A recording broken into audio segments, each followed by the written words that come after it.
Namaste and good evening, everyone. Welcome to our continuing series, Evenings with Sraddhalu, part 190. I'm greeting Narad. Namaste. Namaste, Amina. Namaste, Sraddhalu. Namaste, Narad. And welcome to everybody. We are happy to continue today, and we will get into the topic of secret space programs. But first, I will be addressing some questions that are pending from last time. First, Kartik, in one of your earlier talks on climate change, Evenings with Sraddhalu 11, you mentioned that climate change is one of the signs of the supramental action. Then you elaborated on the topic. You also mentioned about the second sign being the supramental action on the body and told that it could be taken up later. Could you please take up that? Yes. This was actually a question which had come earlier, but since last time we spoke of the environment, it seemed the right place to pick this up. Because in part of the discussion, last time, one of the things which I did not touch upon was the mother's observation about how the Earth's climate is changing and will change. She put the whole thing in a context of the supramental consciousness, which I mentioned last time. She even said in Oroville that it would snow and so on. But in the context of the supramental consciousness, she said that the entire Earth's climate will become more temperate. That means the more extremes of heat will become cooler, the more extremes of cold will become warmer. So we are actually seeing this. You will recall the discussions last time. Seen from space, from satellites, it seems as if the Earth is cooling. Seen from the ground, it seems as if it is warming. And on the average, we really don't know what's happening, except things are changing. And the change is very distinctive. We see, for example, in Europe, many of the species of birds, animals, and even plants are moving northward, suggesting that the northern extremes of cold have become warmer or are becoming warmer. And this is a fact. At the same time, we see these melting of glaciers, etc., which is all part of a warming process. On the other hand, we see also ice and snow in places much closer to the equator which had never had it before, and so on. This was one of the points she made, and she attributed this to the working of the supramental consciousness. I want to relate this to another thing which we have spoken of before, remote viewing.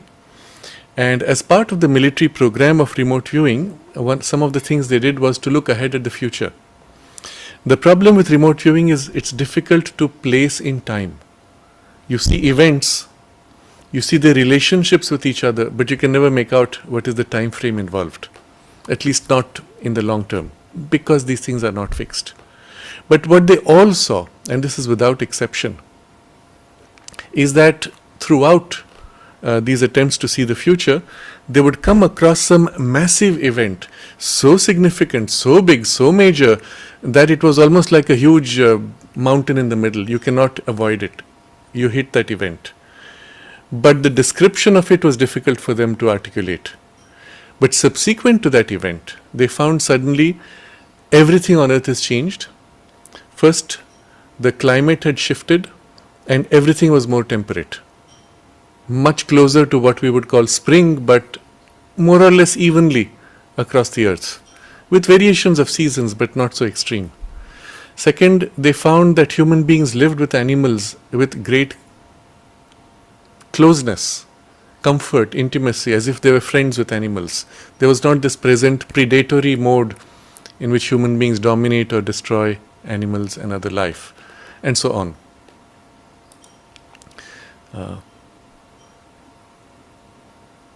Is there a problem with the webcast? I'm just trying to see if there's some messages. I think we're okay, but Okay, I'm going to check myself once again. We'll continue then, doesn't matter. So they do see something significant happening, which much better corresponds to a spiritual future for the world. They, I think, also observed that the number of Earth population was somewhat less. but that is it. This was one aspect of what Mother described as, in response to the question, what will be the physical signs of the supramental working? And this is very clear, it is about the physical signs. So first she said was change in the climate, becoming more temperate. The second thing, again physical sign, she said was the human body will change. It will become more androgynous. That is, the extreme of differences between male and female would become less. The form of the body would become more archetypal. And she said it would be more obviously seen among those who were working on the body consciousness, such as gymnasts or athletes. And we do see this, as you're all aware, in the Olympic gymnasts. Sometimes it's difficult to make out if it's a man or a woman. Certainly the distinctions are there, but they are more nuanced. But this also she related to a change in the overall body consciousness in humanity, which she put it in these terms. In about 300 years, she said, I'm paraphrasing, the human body would become far more plastic and supple than we can imagine today. So try to imagine what it can be, and then you will find it's a little more than that. You get a glimpse of this when you look at some of the young children who have been trained to become acrobats, especially some of the circus. There's the Cirque du Soleil, which is, I think, Canada-based or by Frenchmen. But there is now a huge difference taking place in this whole field of acrobatics from China, where young children are being trained early on, and by the age of 13, 14, 15, they're doing such amazing, extraordinary acrobatics and skills. It's unbelievable. You cannot imagine that a human body would be capable of this already. But it's happening. So this is just generally observations in response to this point, and it's a kind of culmination of our discussion on the climate and environment last time. From this point on, we have a couple of questions which relate to the conference which I announced last time of Mark Oburn and the release of the book. So we'll take these next. Shall I read them together or one by one? I think you're right. We should just do it together. Okay. So Vignesh Var is writing this letter. After the conference by Mark, it is like you have gifted us an idea to play with. I'm excited like a little kid who is wholly enjoying by entertaining this new idea in the mind. The idea that we don't belong just to this flesh body. I find myself more relaxed with an undercurrent of joy because now I'm beginning to see everything around me just one among the many realities that I could be seeing if I choose to. I feel now I'm more like a housemaid who serves several houses, taking none too personally. Until I begin to slowly let this fade away from me to allow the gravity of current life take over, I will enjoy this joyride, this gift you have given me. I read Mark's books chapter right now. I've explained in one of your videos saying Sri Aurobindo is truly the pioneer in this work of supramentalizing the physical, and that he has not found any footmarks left by anyone in the universe that even indicates that such an attempt has been made. I wonder how such extraordinary souls like Mark don't find the supramentalization of Earth, of the physical, appealing to them, or even willing to accept that such an undertaking has not happened over before. Please give me your explanation and put my mind to rest. And another letter we got from Anita. I was deeply impressed listening to the talk of Mark O'Byrne. He seemed to be sincere. He's a really talented person in many ways. During the conference, he was not able to answer the question, who is having the experiences? I think it would be of great help if you could explain in which ways these OB experiences relates to Sri Aurobindo and Mayor's teaching. Does this traveling in space out of the body represent the next step in human evolution? It looks like quite many people can perform all the experiences, so could it be a direction in our development? But what about our flesh bodies, which would be obliged to sleep the whole time while we are having fun exploring outer worlds? The whole thing reminds me of the movie Matrix. Yes. There are several questions, all relating to the conference, and on the chat box also, someone has asked, the book is in French but not in English. Is there a recording of the session? Can we get a soft copy of the English? So I'm going to reply to all of these together. First of all, yes, the conference went very well, and we have recorded it, and we will be putting it online once the editing is complete, which may take a couple of months, because there were 3 cameras. It was longish, about 6 hours in all, and so on. So just have a little patience, but it will be worth it. And I allowed the comments of the 2 questioners also to remain, to give you the teaser that it will be worth it to watch the video of the conference. But meanwhile, you have the English edition of the book, which has just been released on that day, and this is available for sale online at deeptipublications.com, and I've put the link in the description of today's video. You can order it online. The PDF soft copy of the English book is not yet, but I hope within a week or 2 we will be able to put that. We just didn't have the experience of the soft copy to be put online in this way, but we'll try it out and do it in a couple of weeks. So this is just as a quick background. I would highly recommend for all of you to read the book because of the content. As you can see, these 2 people are so impressed. But I want to take the questions, because this became an issue towards the end of the conference. Somebody asked, several people asked questions regarding the supramental. Now, we have to understand the background of Mark Oborn. Yes, he's an extraordinary person, and what he has as an experience and the documentation of his experiences out of the body, of which this book represents like a tiny, tiny part. He must have had on his own at least 2,000, I think he says 10,000 out-of-body experiences over time, over the years, because he started early on, I think from the age of 14 onwards, and now he's in his late 60s, approaching 70. But the book provides a kind of a survey of the variety of kinds of experiences, some of them from the most nether regions of the what we would call the hells to the heavenly realms and everything in between, but also variations in the nature of experience, interactions with various beings, the nature of the out-of-body state, the transition from the dream state to the out-of-body and back from out-of-body to dream state, the ability to then interact while in the body through telepathic or other means, the opening of subtle sight, and then there's a whole content about extraterrestrials, which is also a whole fascinating dimension. So that's going to be the link point for us to discuss the theme for today.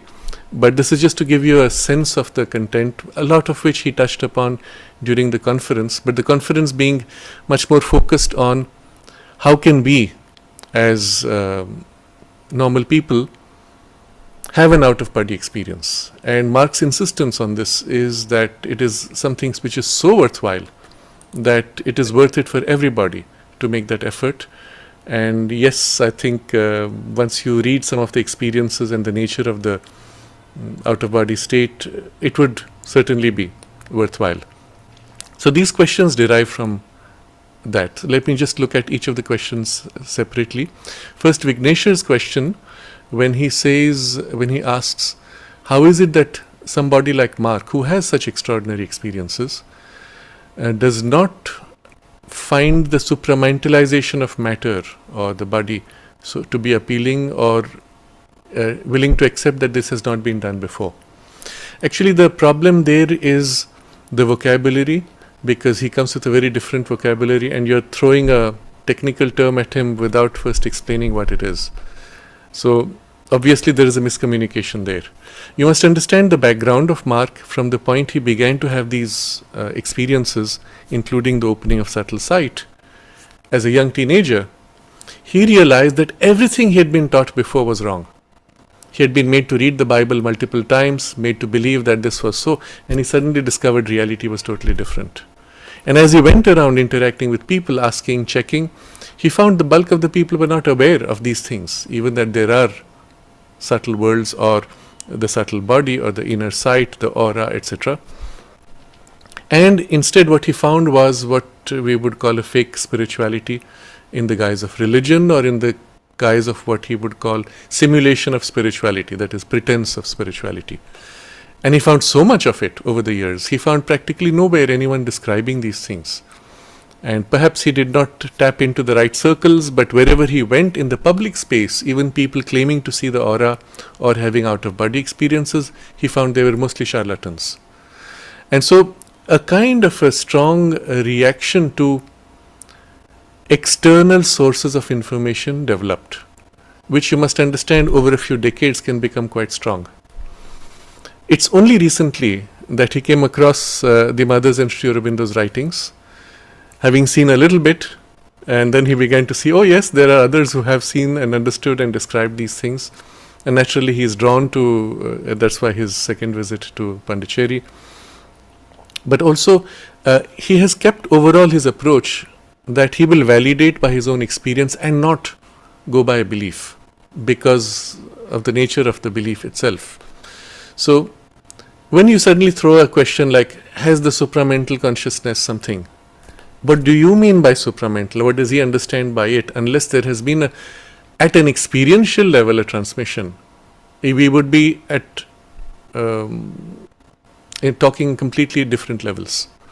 So when somebody asked what he had to say about that, he said, no, I would assume that it's been done, that it's been experienced elsewhere on other planets. Because one of the things which one finds, and this is very strong in his experience as well as in his book, that when you actually look at the totality of the universe across eternity and an infinity of worlds, infinite, it's not finite, it's not so many trillions, it is infinite, an infinity of galaxies. Everything you can imagine and more than you can imagine is already happening, has happened on various planes, including the material planes. Whatever you can imagine somewhere in the universe would be happening already in some form or other. So presumption would be that anything you claim is happening on your earth has happened on other planets. Certainly, if, for example, on our earth we have had in the Vedic period Vedic rishis who had the supramental experience, yes, surely there would be entire perhaps civilizations given enough time that would have reached the supramental consciousness, at least among a few in an elite or perhaps even in a large collective. And why not? The subtle distinction though is, as with the Vedic rishis, you live in that consciousness or you even supramentalize the mind to the extent that the mind can be taken into it, but the remaining portion of the body which supports, from what we understand from Sri Aurobindo, had not been supramentalized or transformed. Perhaps it has received the supramental influence, perhaps it's been filled with it, but not fundamentally changed by it. This distinction is a very subtle distinction.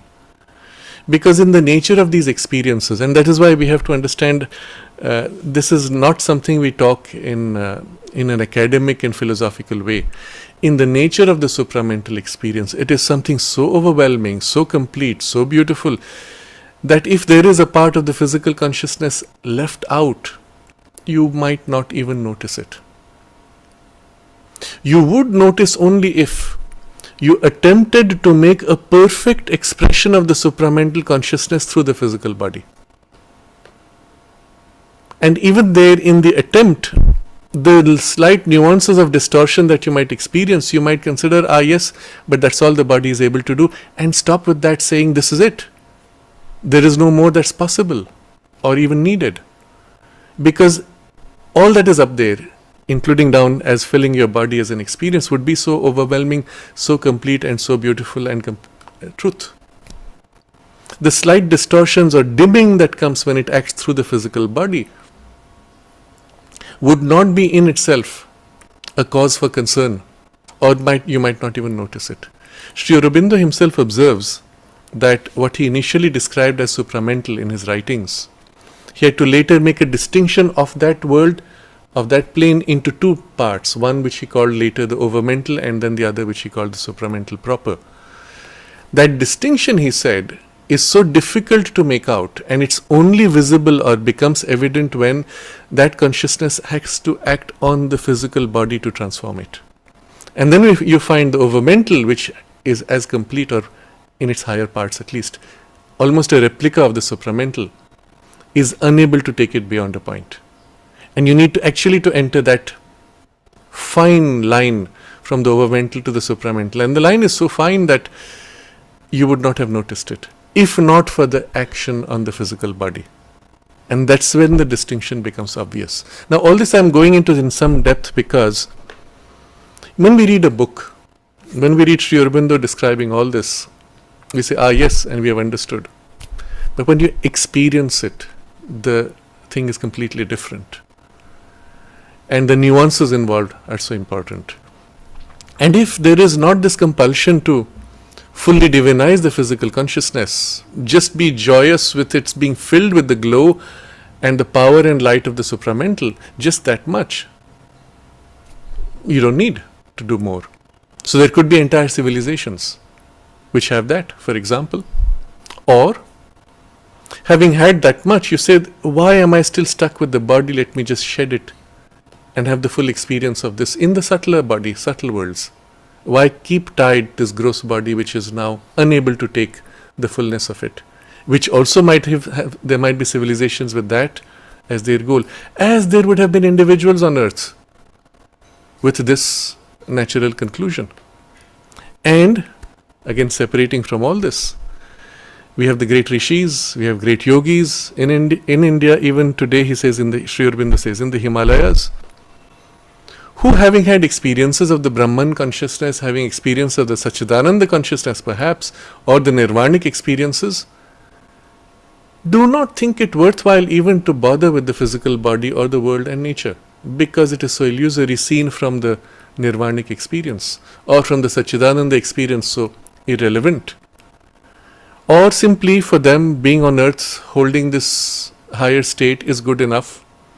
And Sri Aurobindo comments on this. He says there are many yogis who are watching his work with curiosity, even questioning whether this is even possible.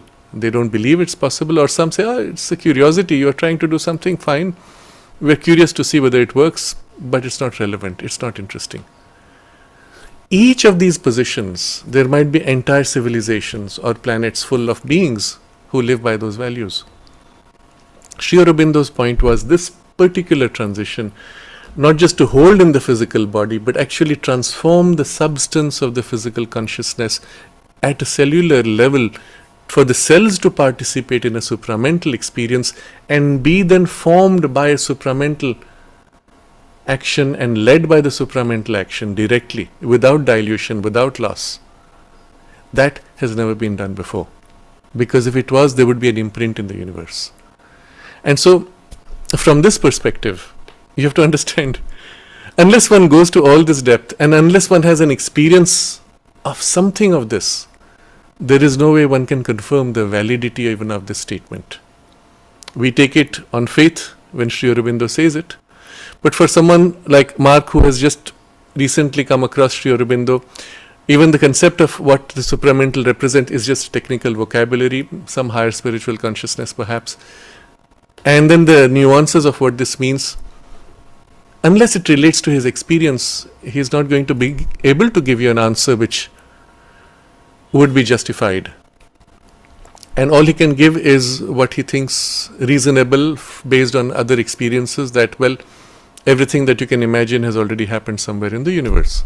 So, my point to you in going into this detail is to explain that it is not fair on our part to expect somebody who comes from a very different approach to immediately be able to recognize these things which may be so new to him that they practically mean nothing.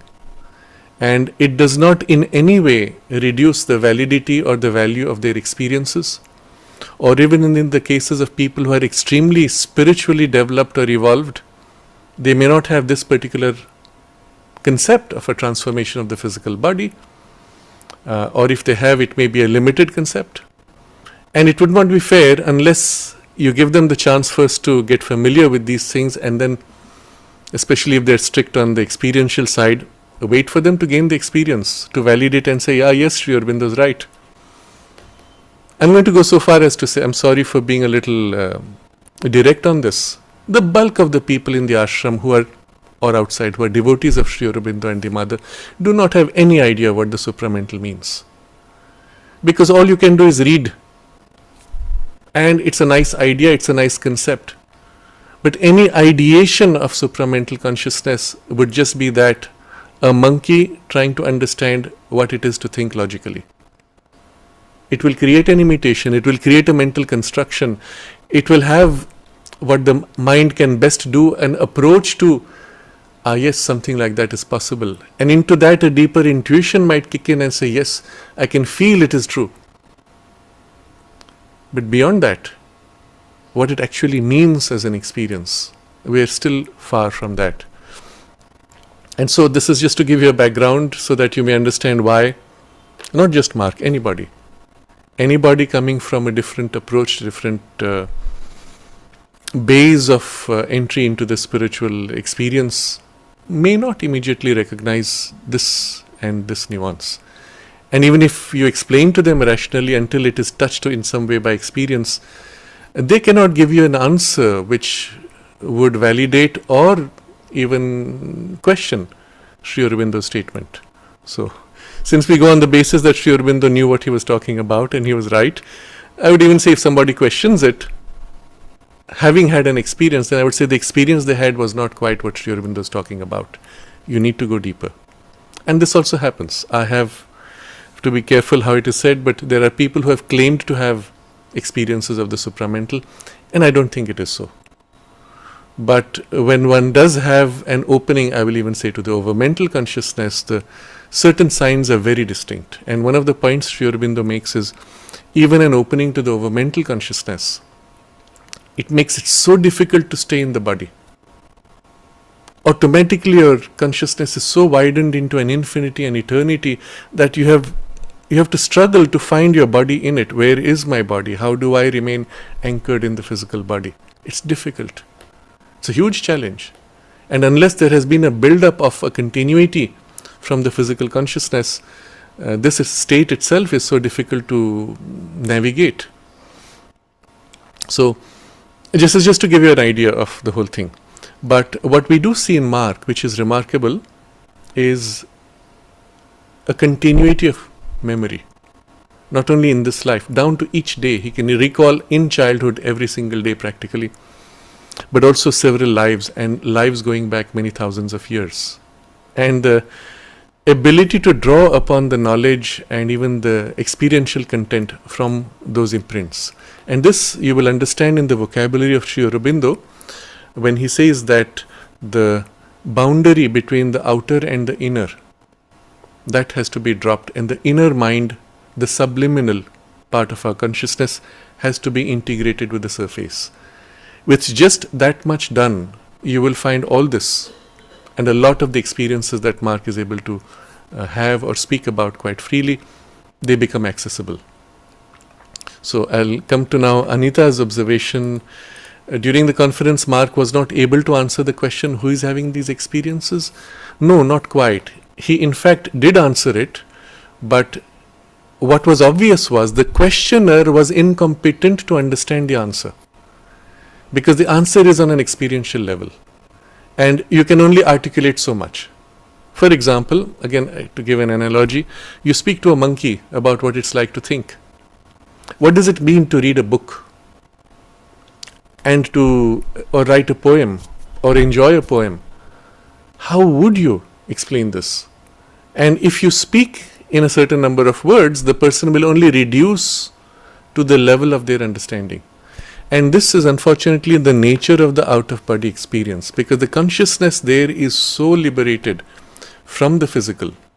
The first thing that happens is this enormous release and widening of consciousness, or in the return, enormous compression and darkening and dulling of the consciousness.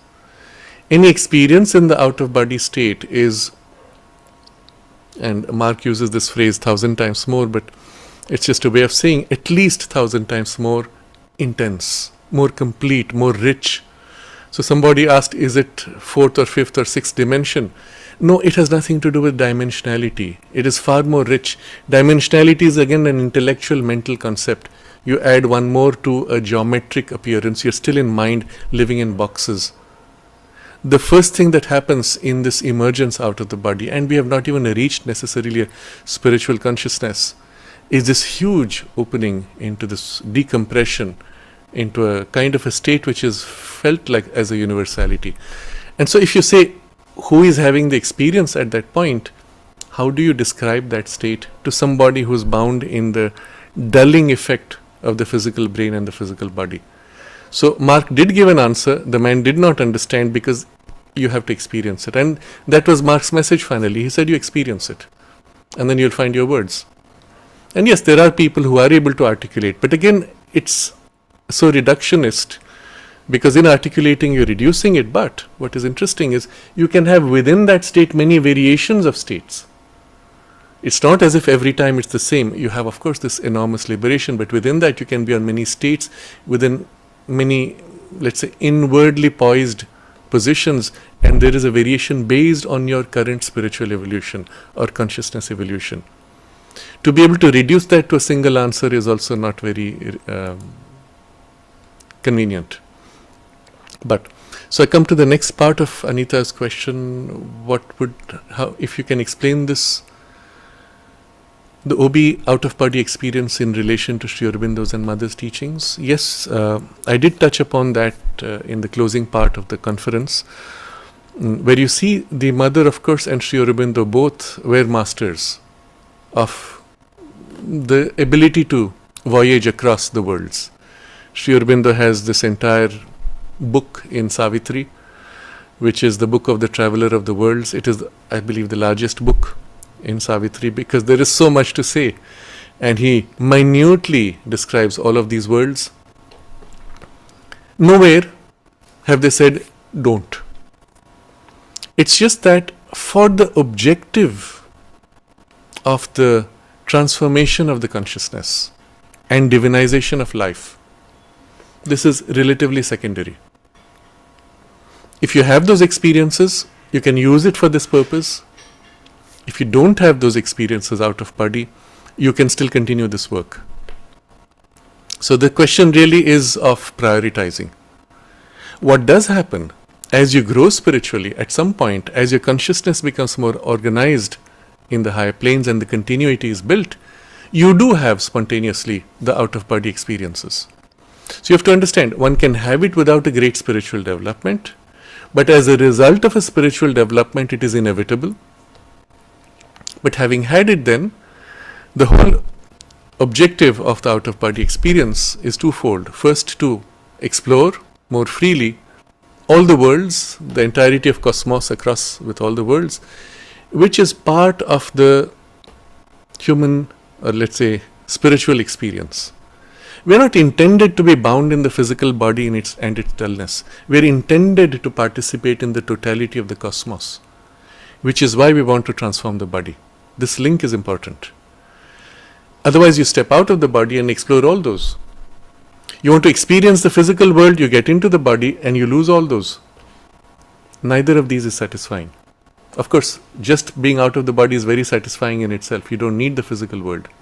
But then you've missed out a major, significant aspect of the divine expression, which is in the physical world. If you want to have both, then you have to get into the physical body and evolve across, and have the ability to experience all the planes and act upon all of them simultaneously, if so necessary.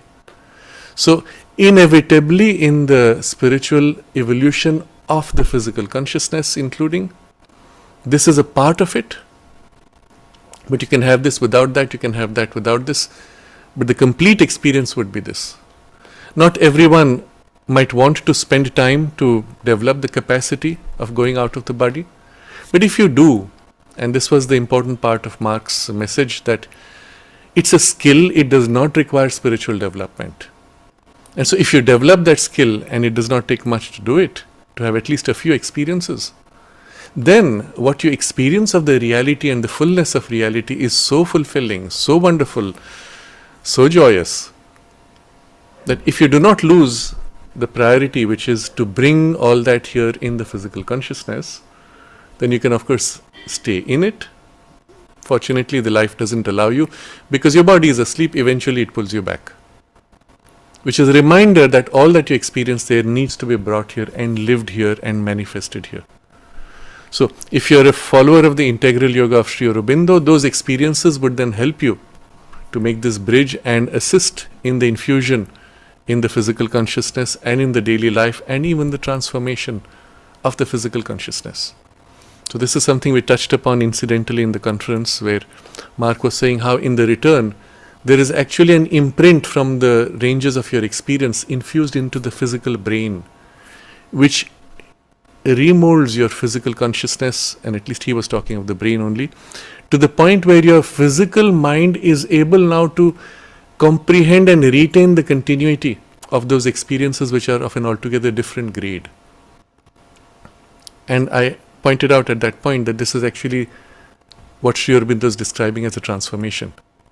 From any higher state of consciousness infused into the physical, and not just the brain, eventually into the whole body, you would want your consciousness of the physical to be able to now integrate enough to be able to hold it and express it.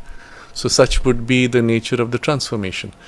The mother herself describes how if you have developed this capacity, and she teaches you how to do it, by the way, but in summary, she describes the steps you have to do.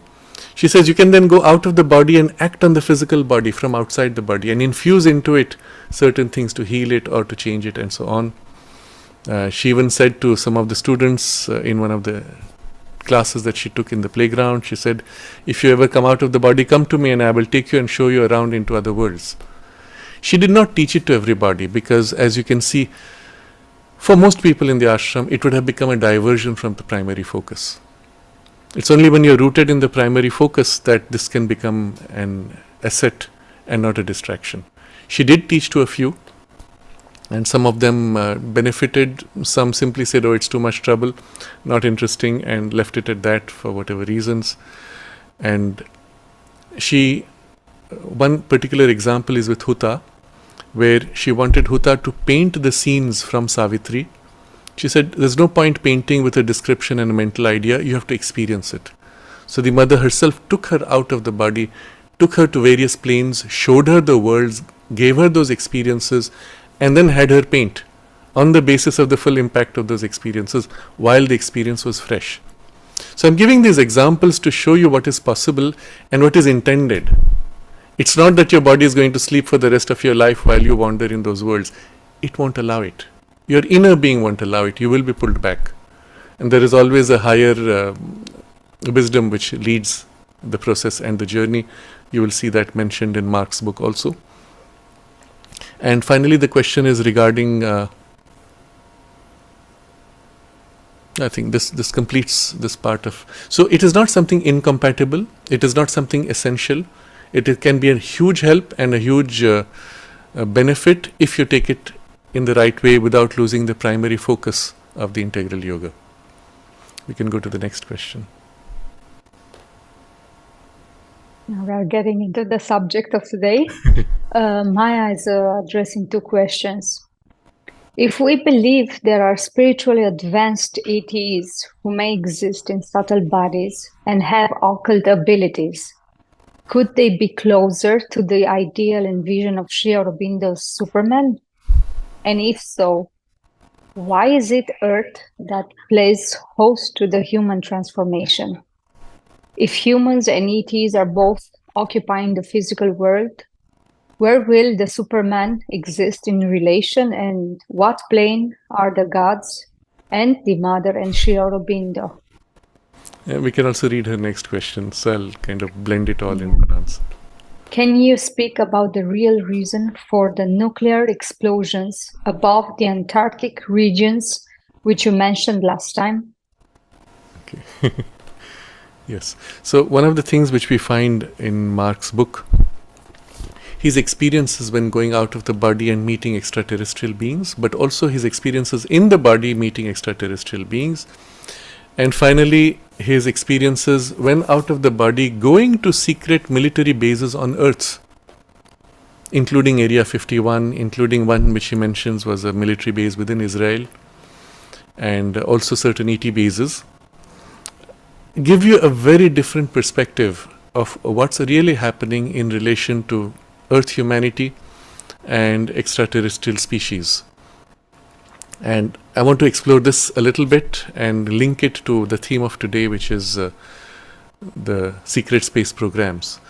But the question also relates to the Superman and what would be the relationship of the ETs with the supramental being, as well as why is it the Earth that plays host to the physical transformation, and what would the ETs be in this framework. So just to put in context, extraterrestrials or terrestrials, there is fundamentally no difference. This planet or that planet, we all have to go through the same evolutions. The difference would be of the grades of evolutions or the directions of evolutions. So in some cases, again we will take analogies from Earth. You have the Atlantean civilization, which was largely occult. Now consider an entire planet which over millions of years or billions of years focuses only on that line of evolution. And that would be one example. You might have a strong spiritual base, but a very powerful occult development. At some point even neglecting the spiritual and its consequences perhaps. Or a civilization that develops technologically enormously, with maybe even occult dimensions, but spiritually very little. Or just enough that they do not end up destroying everyone, each other, and maintaining by some kind of an external compulsion, even like a group consciousness, ensuring that this cannot happen. This could be done through education or other systems.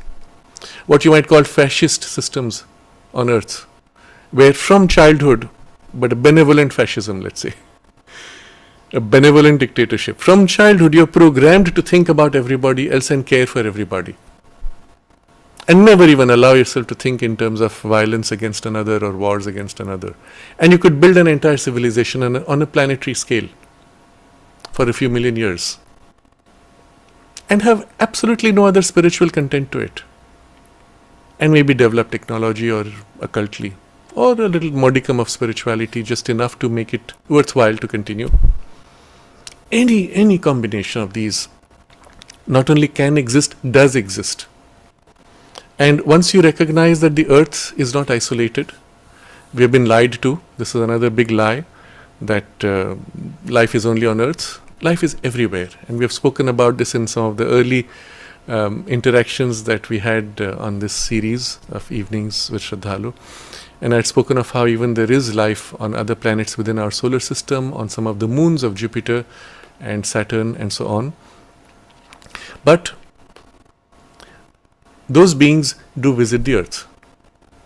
Not just some extraterrestrial, hundreds, perhaps thousands of extraterrestrial beings, civilizations.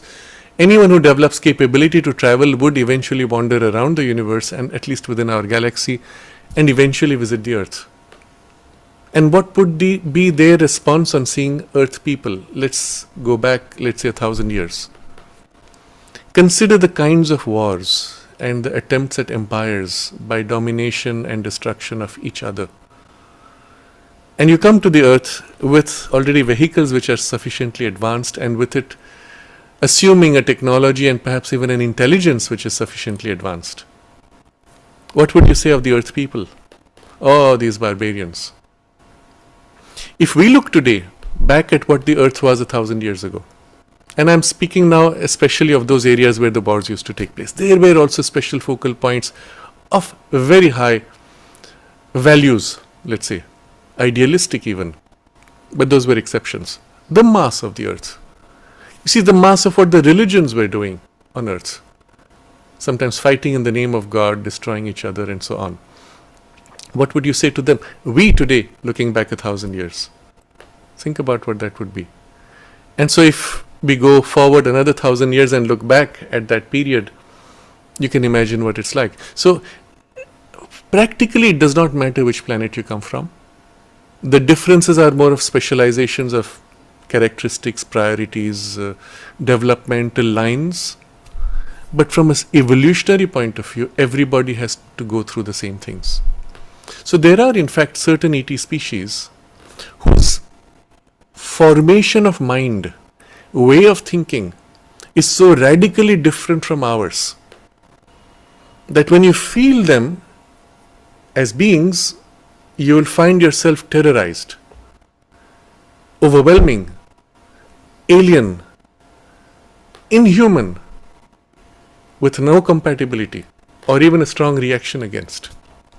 Some. And others who might be much closer to us in template of the archetype of the mind. Just as, again to give a very crude superficial example, when we go to different cultures of the earth, and especially go back about 50 years before there was this blending, and you look at the different value systems of different cultures and their ways of behaving with each other, you might find some very oppressive, some too loose, some too rich and varied, and some too plain or flat or monotone in relation to what you are used to. You see also the differences of mind values and approaches, priorities, etc. In certain systems, in certain cultures, to violently punish another would be an accepted norm. As you see in certain parts of the world where chopping off a hand for having stolen was considered normal. For certain value systems that would be barbaric. For those value systems, the offer that you make might be strange or ineffective simply. So we have to understand the mold of mind, the temperament can be so different, and yet the nature of spiritual evolution would still be through the gradations of consciousness. So what Sri Aurobindo offers in his writings is so universal, and that's what makes it so extraordinary. You could transplant them into another planet with a completely different species and a mind type, and still the principles would apply. Some priorities may be different. For example, when he speaks of the approach of Karma Yoga or Bhakti Yoga or Jnana Yoga, there would be civilizations where Bhakti would be almost irrelevant. Sri Aurobindo goes so far as to say that Bhakti as a means of sadhana on earth did not exist before Sri Krishna. So you go back to earth before that, even in the Veda, he says you have prayer, you have worship, but Bhakti as a path of sadhana was almost as if founded by Sri Krishna. So you could have civilizations without this Bhakti aspect, or without the Jnana aspect, and which would be primarily Bhakti driven. You could have civilizations like that, which would be incapable of a knowledge based sadhana, or there would be a few elements. You see the way nature works, she always creates the exceptions. So even if this be a type, there will be those variations. Just as on earth there are those other variations, which correspond more closely to perhaps other civilizational or mental types. But if you look at the overall framework, it is so universal, it would apply everywhere with this rider. Some parts would be more applicable to some or others. So then finally we come to this aspect of the physical transformation of the body consciousness. Again, I'm going to generalize it first, saying the body itself can go through many transformations. Life transformation, mind transformation, an intuitive transformation, even a partial over mental transformation. But it is only a supramental consciousness entering which could divinize it fully and free it entirely from the ignorance and inconscience which is its current base. Entirely.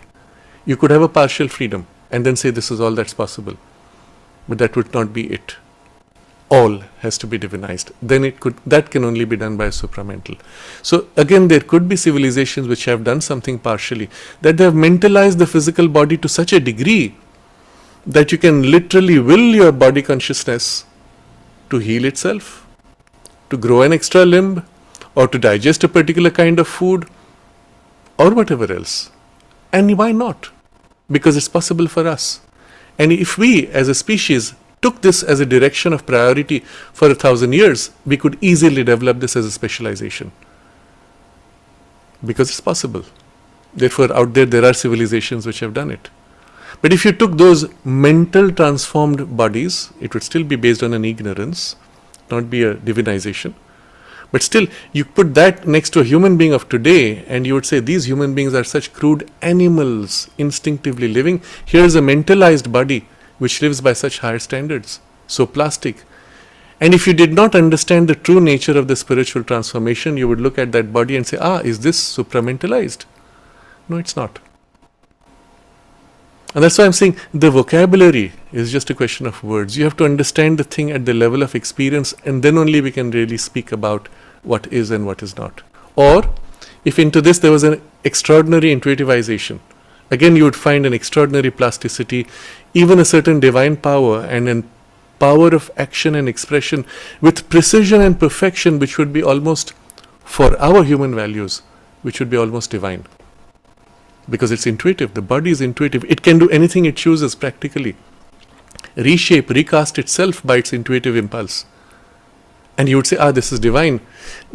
Yes, it is more divine than what you have, but it's not yet the divinization Sri Aurobindo speaks of, which would completely liberate it from the ignorance. So I'm showing you that there are actually so many levels and scales. And so it's easy for somebody who looks at certain civilizations and their high development to say, yes, they've already done what you're talking about. But because you could not understand that particular nuance of distinction or even recognize what that means, unless you have an experience of it, or at least a deeper understanding, which is not merely academic but also a deeper intuitive perception of it. So I think that broadly covers the question. I don't know if I've answered the question as it is formulated, but I've given you the framework in which to find the answer yourself. So we go to the main theme today. So there are a couple of questions on the chat box. Let me just look at that.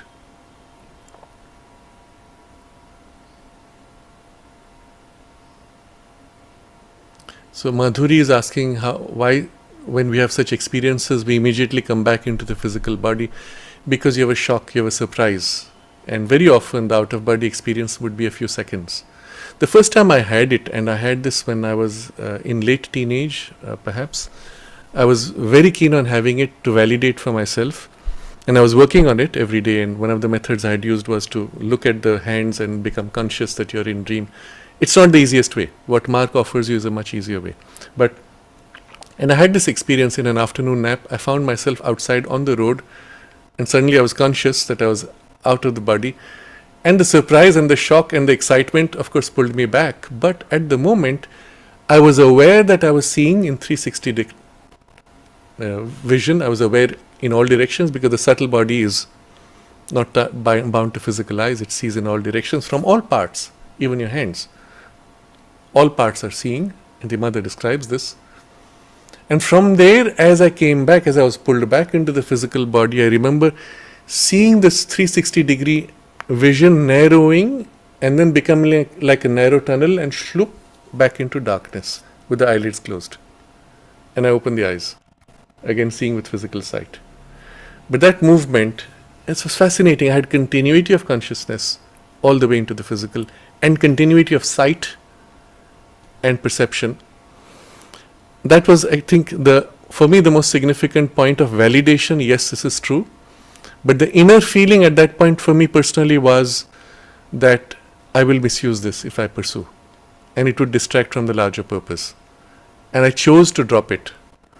And only relatively recently that the thing came that, okay, now it's all right to do, and it would not be misused, but also it would be relevant. So I'm just sharing this as a personal view. But somebody has asked also, just a moment.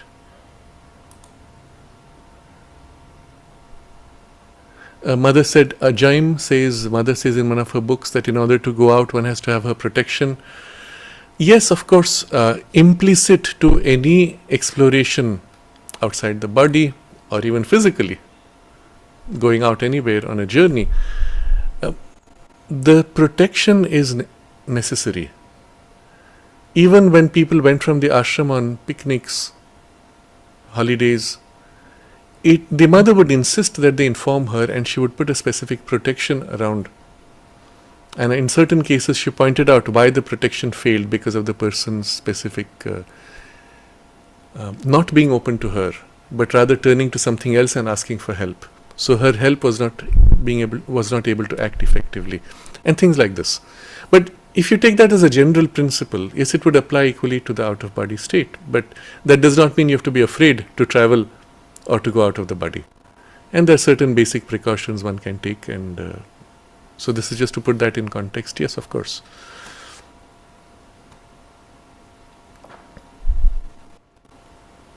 There are a few questions which are not directly relevant to the topic, so I'll keep them for next time. But Rohan says, you are mistaken in two respects. The endeavor towards achievement of transformation of mind, life, body is not new, and some yogis have achieved it, I believe, but not in the way I want. They achieved in a personal siddhi maintained by yoga siddhi, not as a dharma of the nature. I don't know if you are correct. If you tell me I'm mistaken, I will take it provisionally. Perhaps I'm mistaken, but that's how I've understood it. Let's put it that way. And what Sri Aurobindo said was the Vedic rishis had the supramental realization, they had a supramental experience, consciousness, they had supramentalized the mind, and so on, but that was a personal realization and not in the collective consciousness. So we have to understand what that means. It's not so obvious, but any experience could be had individually or could be had in a state of consciousness that is engaged with life. You could isolate yourself and in isolation have a certain experience. You have that, you leave the body, that's it. There's a mark, an imprint left. It may not necessarily impact too much the whole. But if you're engaged with life, the impact would be that much greater. Especially with experiences which are somewhat radical, you have to understand that the Vedic rishis were not normal evolutionary beings. They incarnated for a purpose. They fulfilled that purpose to the extent they were required to. They continue to work and help today from in who they are as beings, in the subtle body, in the subtle form, in a subtler consciousness. Some of them have incarnated or even put out partial projections as incarnations, not fully incarnated. But yes, that also is happening. But what was in relation to the supramental, in relation to the mental consciousness also, there were certain things they might have had, Sri Aurobindo says. Even perhaps they might have touched the physical consciousness, but at an individual level, not necessarily impacting the collective. But Sri Aurobindo puts it more in the nature of might have, as an argument, because someone says, but couldn't they have done it? You enter a domain of speculation. As far as I'm concerned, it's not so interesting. You can speculate all you want because you are a monkey trying to understand things which are beyond your comprehension. Rather, let's take Sri Aurobindo's word for it in this matter and say, yes, there are things to be done which we will better appreciate as we approach the nature of the experience. So rather than speculating and arguing over speculations of things which are outside our domain of experience, let's grow in experience, get to that experience. That's our priority today. Do not waste your time in idle speculation. Put into practice what Sri Aurobindo has taught us and get to that point. And it's not difficult. He has shown you a path, he has shown you a clear way. Give it the necessary time and effort. And you will be surprised at the rapidity in which your consciousness will evolve. Okay, so Madhuri has questions about distinction between dream and OB. It's a very big difference. I'd rather you wait for Mark's conference because he deals with all these questions. Within a couple of months, you will be able to see that. So let's come back to the topic today because this is very important for us also. The whole contact with extraterrestrials is not something new. Consider from a larger perspective of time. Just as there have been divine beings who preside over the evolution, not just of our planet, but across the universe, there are also special aspects and beings who preside over just our earth. Some of these might incarnate even to help assist as vibhutis. We have the avatars necessary for a spiritual evolution. But if at the same time you recognize there are other planets which might also have a spiritual evolution and they are visiting and wandering, there would be interactions between these also. as well as planets which are not spiritually evolved but technologically evolved coming to Earth and misusing their advanced status. And we have evidence of all these things happening in the past through many of the stories. Some of these stories cannot be understood otherwise, except by understanding that actually these things took place. But something else has happened also more recently. So, yes, there would have been interventions, there would have been interactions, there would have been beings who came and met with Earth beings, interacted with them, and sometimes, if they were genetically compatible, even produced children. In the old, I'm saying biblical tradition, but Jewish tradition actually, they actually describe the Nephilim, which are crossbreed between some other beings who come and mix with Earths. I don't know the details. Again, do not blame me if I get the quotations wrong. These are all things I have read a few dozen years ago. So something to that effect, basically, about crossbreeding between different types, and I don't remember the words. But we have such things. We have in the Indian stories, for example, interactions taking place with beings who are not human. And yet they are genetically compatible because you have children from them, with them. And some of them live inside the earth, some of them have extraordinary powers, some of them come in flying vehicles, some of them materialize from subtle worlds. It's very difficult to distinguish what is a physical extraterrestrial or a subtle non-physical non-terrestrial, or something which is a mix of both. So there's a lot of scope for speculation, and I prefer not to speculate too much. Recognize all these things are possible. If it's possible, it's happened. But let's stay with the more material aspect. There are extraterrestrial beings, more physical, who come on Earth, who interact, who go away. Sometimes they take some of the Earth beings with them. Just as you go to a certain country, into a forest, you find some interesting species of animals. Hey, we have never seen this one. Let's study it. You take it with you. If you have a very high development of technology and you look at a barbaric human, let's say a Cro-Magnon or a Neanderthal, you might just want to capture them and explore and understand in some way. Or if you have some higher spiritual development, you might actually assist them to grow, teach them how they could change their consciousness. And so there will be such communications which you find across the world in all the old tribes which have retained continuity of memory. They will speak of star beings coming, teaching them, etc.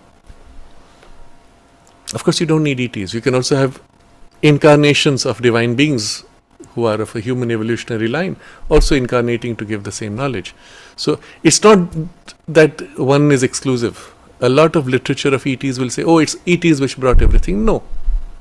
There are also Earth's beings presiding over Earth's evolution that incarnate as the avatars specific to Earth, and there would be other avatars specific to other planets. But also there would be ETs. That's my point. The two are not contradictory. And something happened which is important for us to understand, which I want to highlight here. In the 1930s, early 30s, there was a crashed saucer, I believe it was in Italy, which was then taken to Germany, and a process of reverse engineering began. This is the earliest record that we have of a crashed flying saucer. Subsequently, you have in the United States the Roswell crash, and there's a particular book which is called The Day After Roswell, which documents how a lot of modern technologies were reversed engineered from these crashed saucers. In particular, I have spoken of somebody called William Tompkins. He was involved during the Second World War, taking samples of these extraterrestrial materials, breaking them up, and distributing those samples across the United States laboratories and giving them material for replication in order to accelerate the human discovery. Now, I've seen this because I follow very closely the current breakthroughs in science, and especially materials sciences. So there's one part which is the theoretical part of the science, which, as I have told before, after 1950 there is actually no development, literally zero development in the theory of physics. In fact, the true physics was suppressed and ether was removed, which has caused this block. But technological breakthroughs continue. almost on a daily level. You find new materials, new structures. One of the most interesting recently, which you'll find a lot, which is spoken about, is this graphene. And just that one material is showing everything from amazing electrostatic properties, magnetic properties, strength properties, etc. It's like just that one material has opened up a whole new world. How did they first discover this? And sometimes there are materials which are a mix of 3 or 4 different kinds of substance processed in such a distinctive way, you could not have gone through that path to come to that point unless you had a reference that this is where you have to go. So if someone gave you a sample, you observed it carefully, you tried to replicate it, you found the path, you recreated that and said, I have discovered this. A lot of things took place in this way. I looked at the literature around what happened during the Second World War. There's an interesting book, there are a couple of such books.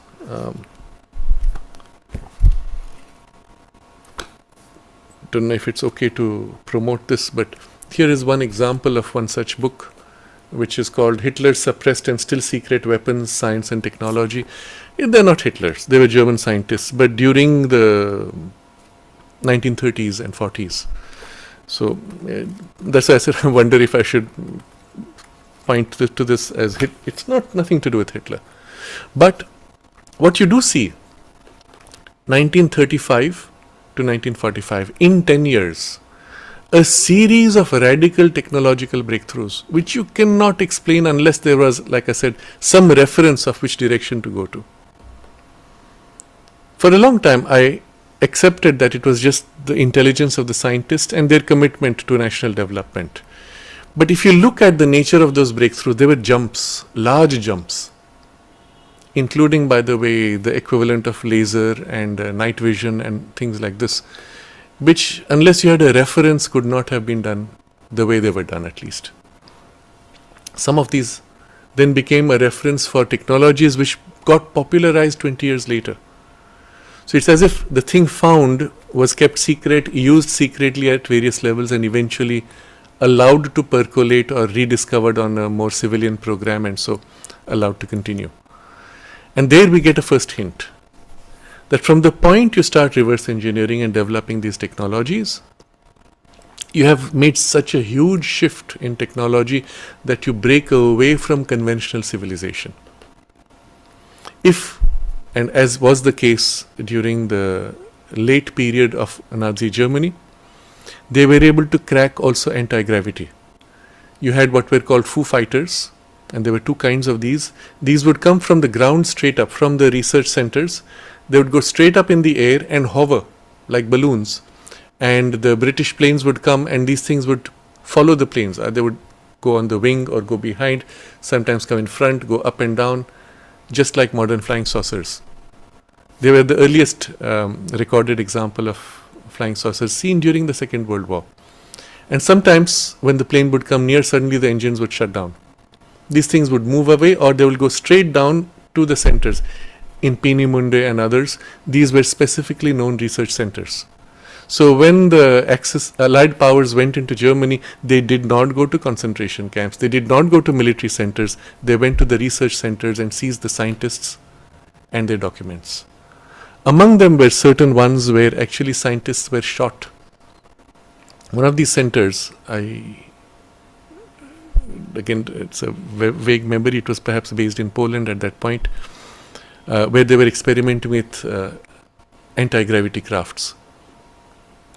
And this is again validated based on documents which still survive. All the scientists had been killed. All evidence had been destroyed and burnt. By who? Those who withdrew from there, and where did they go? Nobody knows. So it's almost as if an entire operation of research was shut down. A group which was running the research pulled out and went elsewhere. We do know for a fact that Germany had created a base in Antarctica. In 1938, it was announced by, and this is all on record, that they've established a base in the mountains. Keep in mind that in Germany, they built entire cities inside the Harz Mountains, for example. A city which could host 10,000 people for weapons manufacturing and other things. All these, instead of being preserved as demonstrations, interestingly, at the end of the war, all these were shut down. The entrances blocked, flooded, to prevent people from knowing the actual capability of those underground or inside mountain structures. Because if you see that, you would ask, well, why don't we do this, more of this today? And they wanted the ordinary civilization, us that is, to stay out of this breakaway part of the civilization which had begun to form at that point. They built their own underground and under mountain structures, as I think everybody knows. Supposedly to protect themselves from nuclear war, they all went underground. They have these underground bases, deep underground military bases, DUMBD, inside the mountains. In Cheyenne Mountains, you have this command and control center, but it's far more than that. This is just a superficial example given to you. The reality is entire cities which can host very large numbers of people were built up. But if you could do that in these mountains, why not in the mountains of Antarctica? And we actually have the statements of the then German nation saying this. They called themselves New Schwabenland. And they described how they had found these mountains where there were hot springs. They had built up their institutions. And then in South America, similarly, many of their pockets of civilization were placed. So it's very likely that some of these which withdrew at the end of the war went to those spaces. They went to the middle of Africa, where I've mentioned how they bought up large tracts of land, which would be bigger than an entire European country, which is to this day owned by certain corporations built at that point. That's also the time when you see the sudden emergence of what is called multinational corporations. They span nations. All of those, practically, you will trace back to powerful German corporations that, including cars, pharmaceuticals, as well as weapons industries. So it's as if an entire civilization broke away, created these fronts for human institutions, control institutions, power structures, but behind that went into some deeper range where they built up these advanced technologies for themselves. One of the outcomes of this was the creation of an entire space-faring group. William Tompkins, of whom I have spoken before, actually documents some of this from his own experience. I had occasion to actually meet him and then later spoke with him on the phone about some of this. Unfortunately, did not have much occasion to really follow up with the critical questions. At some point I felt he had, maybe I was asking the wrong questions and he kind of closed down. But the genuineness was obvious, and you can see that in his book also, which I have spoken of before. So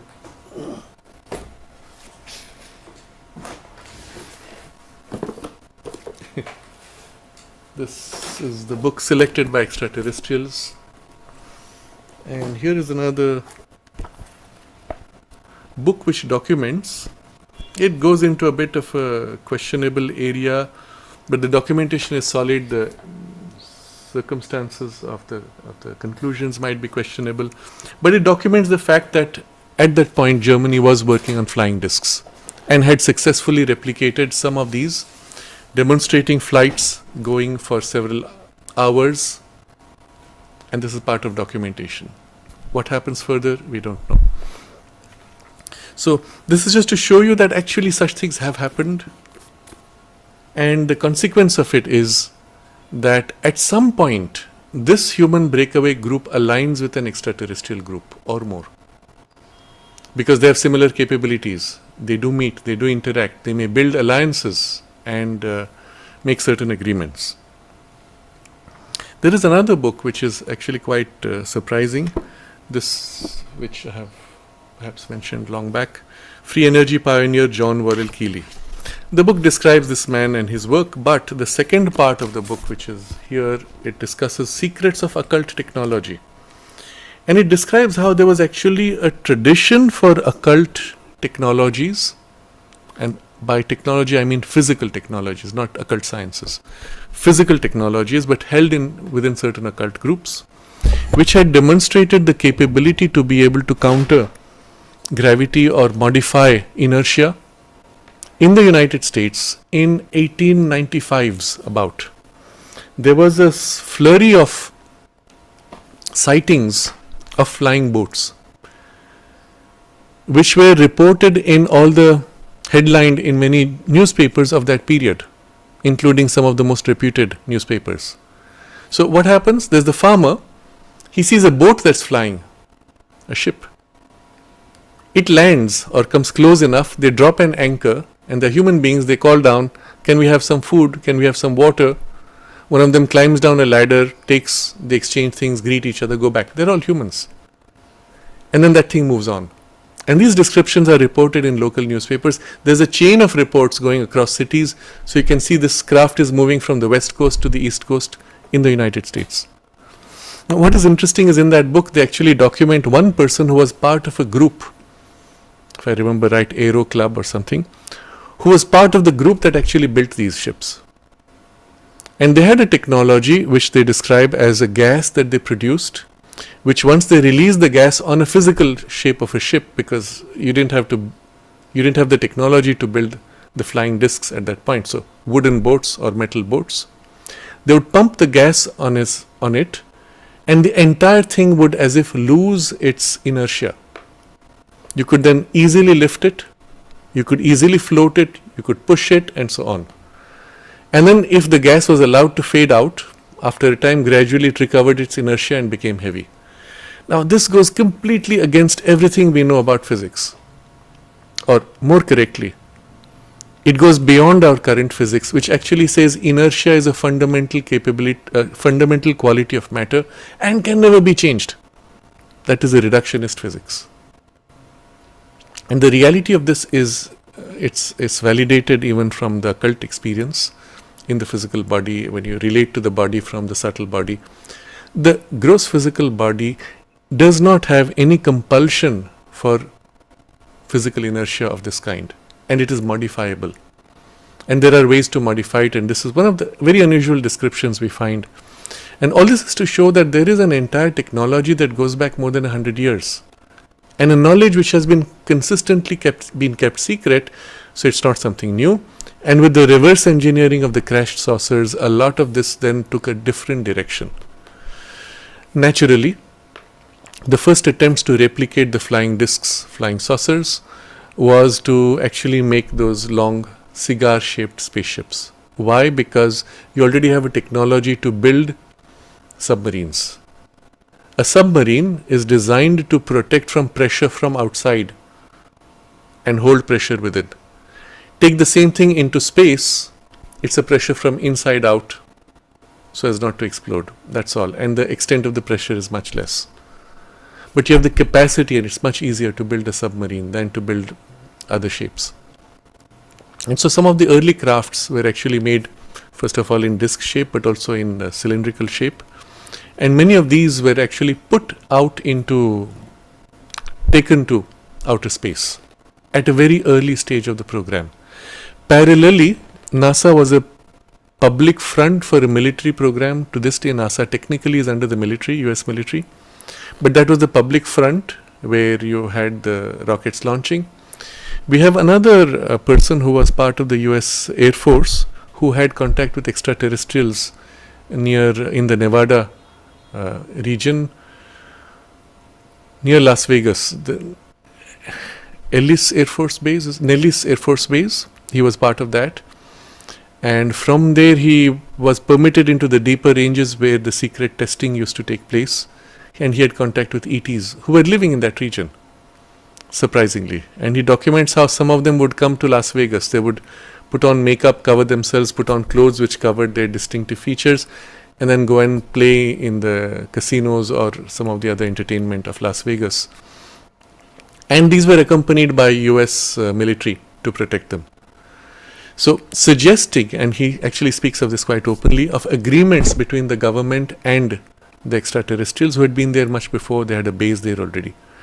So I'm giving you a few pointers to something which is disturbing, surprising, shocking for many. But if you look at the big picture, it was inevitable, and it is also the most likely thing to have happened. So, if extraterrestrials have been visiting the Earth, had set up base, perhaps been, some of them would be watching the Earth beings, or some of them would say, they're too primitive, we're not interested, let's do our thing. Maybe it's a base for resupplying their ships as they go across the galaxies, whatever their causes. Or they just like being here, whatever the cause. But they've been around. And this particular group that was spoken of in Nellis Air Force Base, it was what is called the tall whites. The skin is paper white, very tall, and they live typically for some 800 or 900 years. And some of the interactions have been described by this author. I unfortunately forget the name of the author now, but it was one of the more interesting books, but very limited in the scope of what he was able to learn about them. But one of the things he described there was, in that secret area where they were testing new weapons or new technologies, he often saw rockets going off into space. This was far away from civilian control, and this is in the 1950s. So, 50s and 60s. So, while on one side there were the rockets which were the official moon landing rockets, the technology itself being developed was replicated in those secret parts to put things in space away from public eye. And meanwhile, as the capacity to build this anti-gravity ships developed and was perfected as a technology, which Stephen Greer says took place in 1954, maybe we take that as an indication. From that point on, much more would have happened. But the most important part which I want to share, and a lot of this you will get hints from in Stephen Greer's book, which is called this Disclosure. Stephen Greer was responsible for this thing called the Disclosure Project. In 2001, he got senior members of the military in the US, Navy, Air Force, Army, coming forward of the highest levels, generals, admirals, etc., speaking of how they had been part of some of these secret projects, how some of them had interactions with flying saucers, or how they had seen these, and in a way that indicated a planned interaction. So there's one case, for example, again I'm drawing at random, where this admiral, they are in the Pacific fleet. There's an alarm and everybody has to go inside the ship. Nobody is allowed to stay except 3 people, and he being one of them. And at that point they watch outside in the water an entire spaceship emerging, disc-shaped, out of the ocean from the depths. And they watch this for a while, and then eventually I think it flies off or something. I don't remember the details. But it's as if they knew it was going to happen. They were given a warning and they were allowed to watch this happening, which meant there were bases perhaps underwater, which again would be logical. It can be under mountain, it can be inside mountains, it can be underwater. No big difficulty there. But another example where he gives, which is also documented in this, and each of these persons swore testimony, saying that under perjury they are stating that this is true. This was a case where again the ship was, an alarm went, everybody had to go under.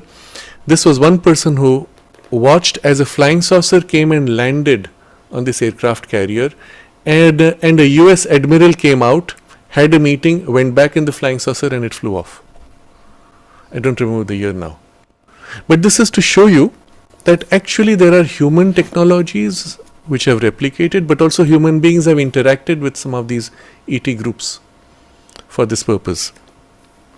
So this is quite fascinating, but there is one more book which is even more fascinating, which is the work done by one author, Michael Salla. I'm going to show you these 2 books. One inside, which is called This Insiders Reveal, the Secret Space Programs and Extraterrestrial Alliances. It's largely based on testimonies. You may question the testimonies, but beyond that there's no real evidence. This is based much more on documentation. This is called Kennedy's Last Stand, how Eisenhower was involved in setting up the Majestic 12 group, which had to do with reverse engineering of UFO technology, and Kennedy was the last US president who knew about this. And specifics to, which is all based on documentation. This is rock solid, but subsequently the rest are based purely on testimonies which may or may not be true. And unfortunately, this man Michael Salla is very good in his research. Unfortunately, all his later books have gone off track with channeled content. They don't realize that channelings can be totally faked. But unfortunately, that's where it is. But in this, I believe it's this book or one of the two, he went and studied. He's a researcher, rock solid researcher. Yes, Mukta points out it's Charles James Hall. Yes. Charles Hall is the person who describes the contact with the tall whites. I think there were 3 books. So, coming back to this, Michael Salla, he goes and researches documents of Ronald Reagan's presidential library, including his diary notes. Anything which is secret is blacked out, but sometimes they miss. So, Ronald Reagan was taken to a 3-day tour of NASA. He comes back, he's very impressed, and he's writing his diary notes. And one of the notes he says, it is so amazing what they're doing. And then he writes, we have now the capability of maintaining 300 people in space at any given time. Think about what that means. This is 1980s, mid-80s, when you had Skylab with 2 or 3 people perhaps. It was like a junk toy hanging around in low Earth orbit. And he's talking about maintaining 300 people continuously in space. What does that really mean? That means there is an entirely parallel but secret space program which is far more advanced. It's not playing with these toys and junk boxes of tin. Sorry for that description, which is what the Skylab is. You can easily puncture the walls. But a sophisticated system where 300 people are maintained and there's continuous resupply of food and other things, but also in a different orbit, very likely a geostationary orbit. But 300 people, imagine the size of the space station. We can only imagine, speculate. But also it means a fleet of ships. What happened interestingly under Ronald Reagan was that they created what was at that point popularly called the Star Wars program. They were planning to put space weapons and nuclear weapons in space, laser weapons and so on, supposedly to fight Russia. And then suddenly there was the détente and the Cold War ended. But some couple of $1 trillion were spent in this program. What do you have to show for it? Nothing officially. Unless all that money went into these black operations. This is also perhaps one of the reasons for a lot of the military weapons being so expensive. Because the public presentation, for example, the B-2 bomber, it's so expensive. I don't know, $2 billion or something per piece. Sorry if my numbers are wrong. I'm just drawing on vague memories. And it's not important to the point I'm making. Is not justified by this, just to make 1 or 2 B-2 bombers. But it is justified if all that money went into some other programs for which B-2 bomber is a demonstration vehicle or a superficial civilian appearance of something that hides something much greater and more important and powerful. So funneling funds through multiple layers begins now to make sense. Otherwise, you look at any other country in the world. You do not have multiple layers of secrecy. You do not need it. 1, 2 or 3 are enough, typically. Why is it in the US you have black ops within black ops within black ops? It could be purely corruption, or it could be because there is a need for it to insulate your own people within the military from certain deeper secrets. And this I have spoken of before in part of this series on current affairs. I had mentioned how there was the Nazi energy which had transplanted into the US, and there was a need for these multiple layers to protect with this other group, which was largely based in the Navy. And I think I had explained there. The reason being, space is not the frontier for the Air Force, it is a frontier for the Navy, because Air Force trains pilots to go on sorties for a few hours at a time. Navy is the entity that trains people to go out for months at a time. When you go inside a submarine on a 6-month voyage, sometimes 1-year voyage, with a nuclear submarine you can do that. You're trained to be in that little box for so long. That's what happens when you go into outer space. So depending on the nature of the voyage and the technologies you've developed. But these are the people trained, and therefore it became part of the US Navy program. Now, why am I pointing to all this? I'm coming to something more important. Something took place in the late 90s where a British child basically hacked his way into the Pentagon computers. At that time, security was not yet so strong. McKinnon is the name of this young boy. I think he was 15 or 16. Gary McKinnon. You can look him up. I've put a few links already in the description. And he describes what he saw. He was surfing the Pentagon computers. He was interested in UFOs. And he found there not only evidence, but this is the part I'm going to read from.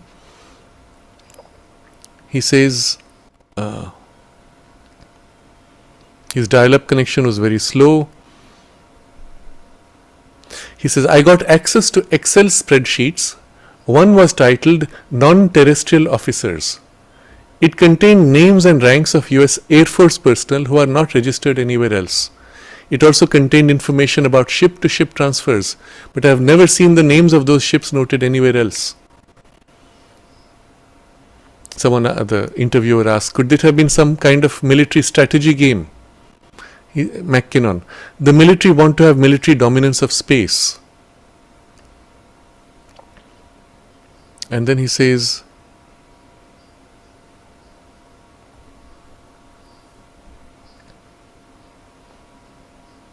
okay, this is so there's another interview where he describes what he saw. He saw photographs, he saw descriptions of equipment, he saw names and names of spaceships. So I think, yeah, I've got this now.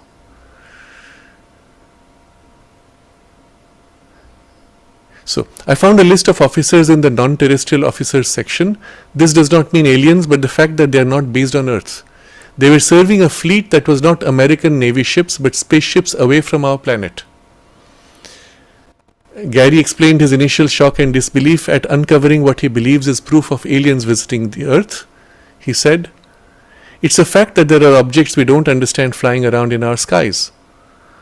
It's also a fact that there are scientific intelligence and military departments that study these objects. I was absolutely gobsmacked. And those folders had thousands more images. And as a kid, he's surfing all this in the Pentagon documents. And then he says, so he saw these images, and he saw also that the Pentagon was involved in covering up some of the UFO images. And then we come to the part which is, he mentions the names. So the names of the spaceships which he saw. Let me see if I can. What is surprising is it's not all in one place. It's across two articles. There's a lot of attempt to suppress this knowledge. So in the court documents we find he was testifying under oath about the Navy's space fleet. Now this is the interesting part. Navy has a space fleet, not Air Force. Then he says, McKinnon also found out about ships or crafts within Solar Warden. Now this is the name of that entire fleet, Solar Warden, and as a warden they are protecting the Earth. It is said there are approximately 8 cigar-shaped motherships, each longer than 2 football fields end to end, and 43 small scout ships. There are approximately 300 personnel involved at that facility, with the figure rising. Now there is a mention of the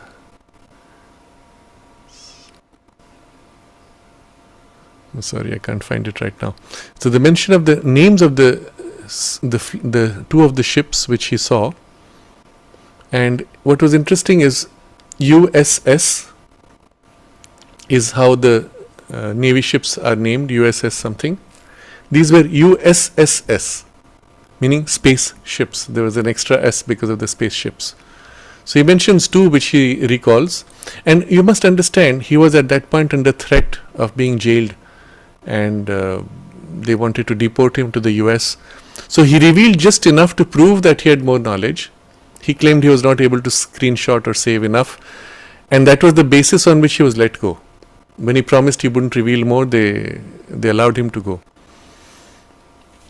So this is just to give you an idea of what had already developed in the mid 1980s. Subsequently, much more has happened, and all of this independently is confirmed by the descriptions of William Tompkins, which I have mentioned before. I think this is all I am able to touch right now. So all this comes to a knowledge of a secret space program. Why would you keep it separate from human beings? The reason primarily being the technology itself is so easy to misuse that making it publicly available, while people still live by very crude, barbaric values, and you must understand the bulk of humanity is on that level still, which is easily seen by the way people still have religious fanaticism and wanting to kill each other on the basis of religion, which is so irrational. You give them weapons which are more advanced, they will just make the killings more easy, more large, more difficult to protect from. So one example. In this book, Mark Oburn describes how when he went into one of these facilities, military facilities, he saw the guards there had weapons which were non-metallic. So equivalent of guns, but made of completely non-metallic ceramic or plastic substance, including bullets being non-metallic.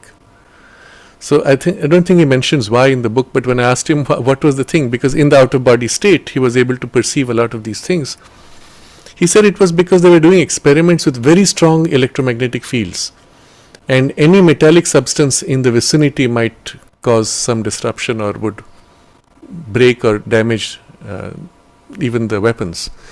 But what he also found was in many of these facilities they had cages or facility to trap extraterrestrial beings.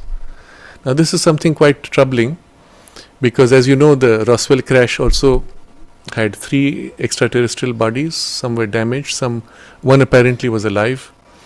There's another researcher who was part of the US program to interface with extraterrestrials, and because of his empathic ability he was chosen for that role, and he has spoken about this, and there was no way they could stop him from speaking, but he spoke only just as much as needed, which also is documented by Mark here.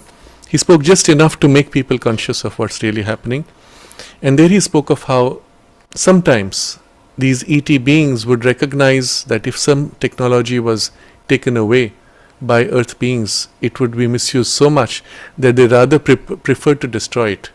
And in one case there was one entity which was almost like a machine that was conscious. It asked this man to melt it, to destroy it, so that it could not fall into the hands of human beings. Just to show you again the mentality and the way the relationship is set among these in the military who want to capture the extraterrestrials, imprison them, study them, dissect them, torture them, whatever form it takes, rather than building friendships.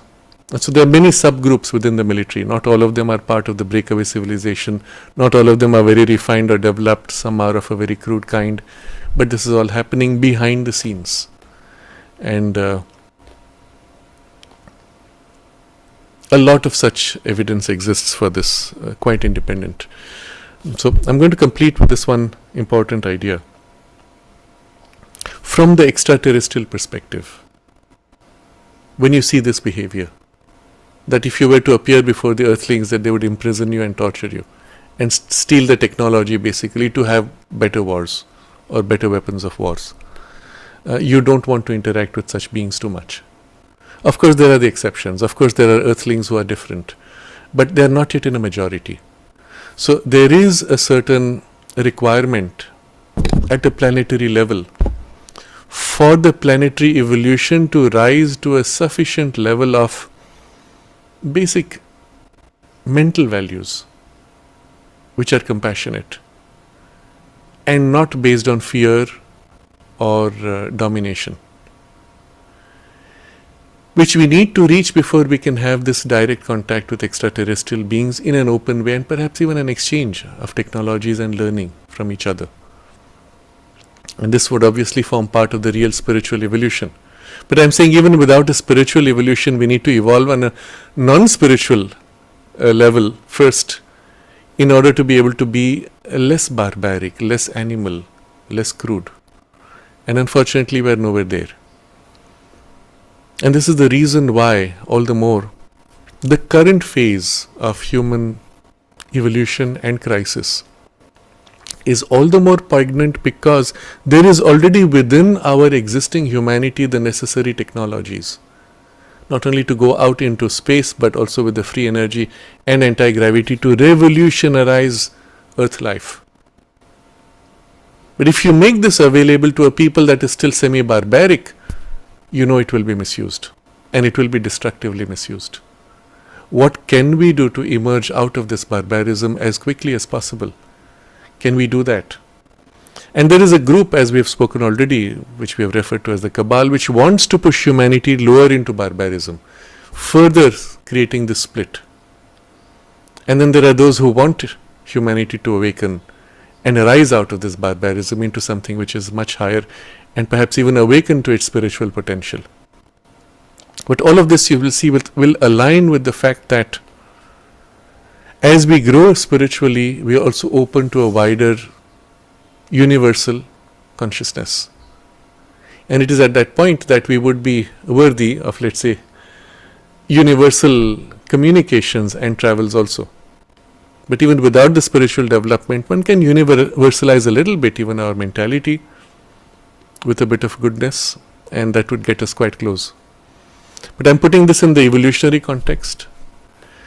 Nothing that I have said in all this changes anything fundamentally of the necessity of the spiritual evolution or the methods and the framework of the integral yoga. As I said, these are universal principles, they apply to all species. But as we grow, we will meet with types of consciousness which are so different from ours that we might not understand each other. In the same way as earlier when you had close contact between radically different cultures, we did not quite see eye to eye. But then we grew.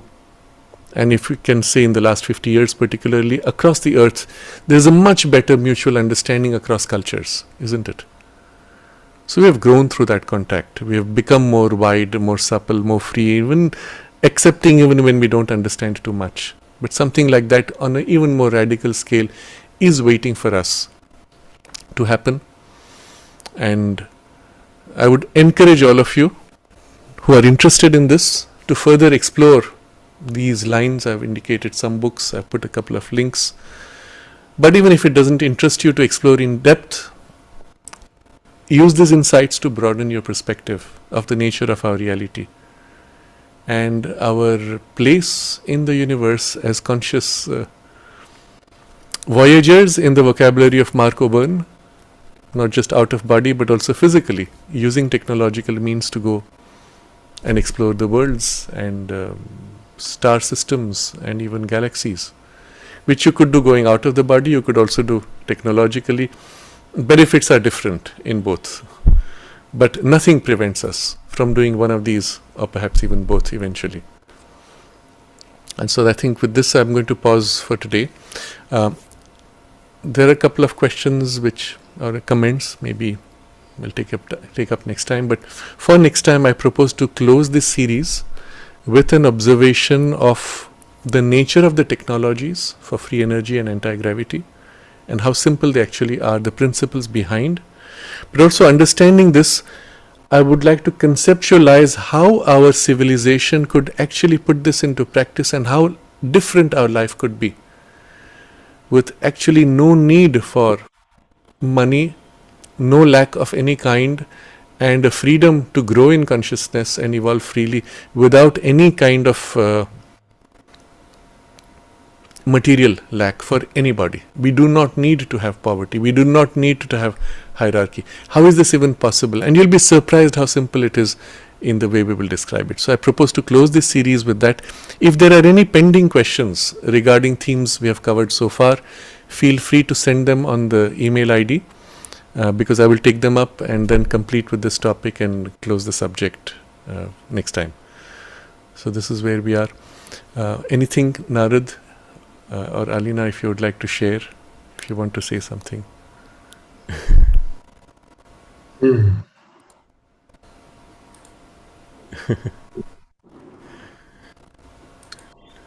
No, nothing. Okay. Alina, anything you want to say? Not really, although it opens up many questions. Yes. Yes. Yes, it Um, actually breaks the yes, boundaries of our that's a good preconceptions. start, at least. Yes. And that was the intention in sharing some of this.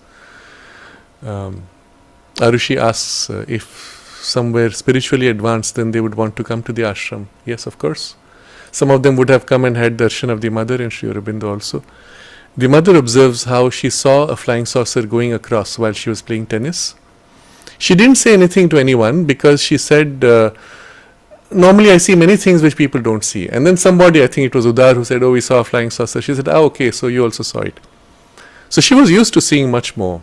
And then she made these observations about how the gods were coming for the darshan. And they would wait when she would come to embody the Divine Mother and be present for the darshan purpose.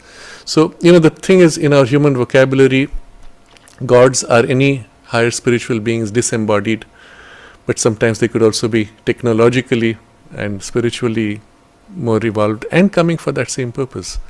In this particular book by Charles Hall, which is quite fascinating, when he is taken into one of these ET bases, which is in the near Nellis Air Force Base, and he has a conversation with the lady who is head of that ET base, he asks them about, because he's in the Christian framework, he asks about, do you have something like Christ? And the woman laughs and says, yes, of course, in every planet there is the incarnation of the divine. And so it again puts a different context to Sri Aurobindo's and Mother's words, when I think it was Sri Aurobindo who said that in this incarnation they are more concerned with our physical earth to be worried about other planets.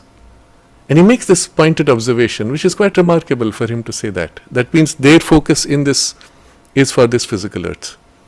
But at other times it could have been for a larger cause also, isn't it?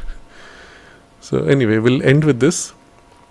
I would like that this could be an entry point for all of us to broaden our perspective, also our place in the larger possibilities in the universe, and most importantly, the value of Sri Aurobindo's writings and the nature of the integral yoga. Because it is something so universal as to be applicable everywhere, on all planets. Because it's all building on essential principles. So as a body of knowledge, it is so precious. There is no equivalent on earth in human history.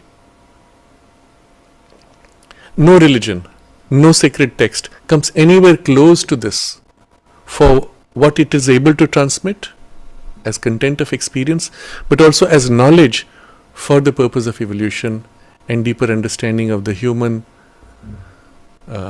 psychology and the relation with the spiritual levels of consciousness. So when Sri Aurobindo said that he stopped writing in 1920 the series of the Arya articles, because it was so far ahead of humanity that it would not make sense beyond a point, and until people actually caught up there was no point writing further. I believe this will stand for a few hundred years for a large part of humanity. But we who have had the exposure to Sri Aurobindo and the Mother and their example and their teaching have an opportunity, and I mention it as an opportunity because we can waste it, we can ignore it. But we have an opportunity to put this into practice in our physical lifetime this time, and use this momentum of nature building, pushing to make a leap in evolution, and the active help of Sri Aurobindo and the Mother in their subtle physical bodies. Yes, you can go and meet them in an out-of-body experience. That also is possible, and Mother said it, come to me, I will show you other worlds. But you do not need to go out of the body, you can be in the body and still receive their direct help, as we are today, simply by this movement of opening in the mind, in the heart, and even in the physical consciousness directly to their help. And put into practice. Do not just read, do not be satisfied with intellectual things. Put into practice so that you can grow rapidly. And this is why we are all born here. This is why we're speaking of these things here in this series. Otherwise it would be just a way of passing time. No, there's a purpose, there's a reason. Do not waste the opportunity. Put it into practice. For those who are interested, who have come in later, I would still suggest in the evening series number 82 onwards, where we have covered the nature of the practices as well as the framework of the integral yoga, spanning about 20 episodes. Do look at that. But again, take the opportunity of this proximity that we still have to the incarnation and the physical presence felt still of Sri Aurobindo and the Mother. We'll take a moment to concentrate in this aspiration.